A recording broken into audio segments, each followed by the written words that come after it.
मुकाशवा की किताब उसका 11 बाब।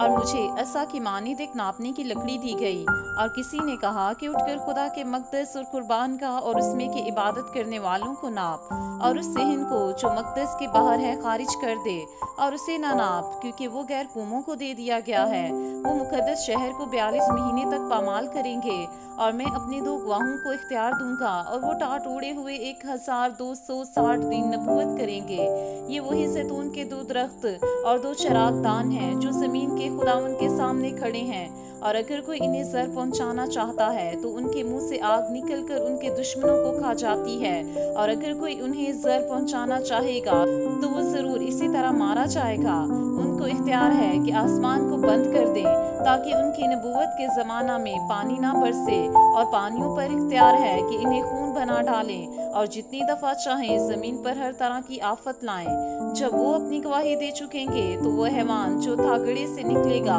उनसे लड़कर उन पर गालिब आएगा और उनको मार डालेगा, और उनकी लाशें उस बड़े शहर के बाजार में पड़ी रहेंगी जो रूहानी एतबार से सदूम और मिस्र कहलाता है, जहाँ उनका खुदावन भी मसलूब हुआ था। और उम्मतों और कबीलों और अहले ज़बान और कौमों में से लोग उनकी लाशों को 3.5 दिन तक देखते रहेंगे और उनकी लाशों को कब्र में ना रखने देंगे, और ज़मीन के रहने वाले उनके मरने से खुशी मनाएंगे और शादियाने बजाएंगे और आपस में तोहफे भेजेंगे, क्योंकि इन दोनों नबियों ने ज़मीन के रहने वालों को सताया था। और 3.5 दिन के बाद खुदा की तरफ से उनमें जिंदगी की रूह दाखिल हुई और वो अपने पाँव के बल खड़े हो गए, और उनके देखने वालों पर बड़ा खौफ छा गया, और इन्हें आसमान पर से एक बुलंद आवाज़ सुनाई दी कि यहाँ ऊपर आ जाओ। बस वो बादल पर सवार होकर आसमान पर चढ़ गए और उनके दुश्मन इन्हें देख रहे थे। फिर उसी वक्त एक बड़ा भूचाल आ गया और शहर का 10वां हिस्सा गिर गया, और उस भूचाल से 7,000 आदमी मरे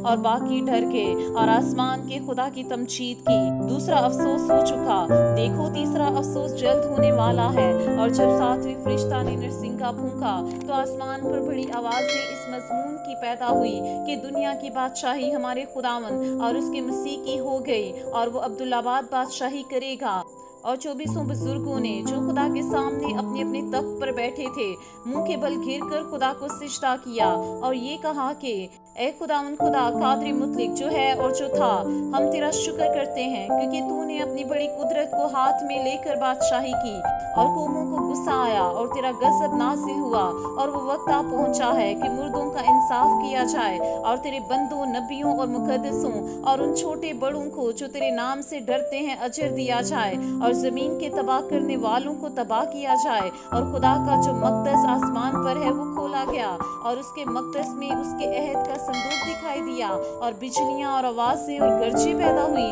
और भूचाल आया और बड़े ओले पड़े।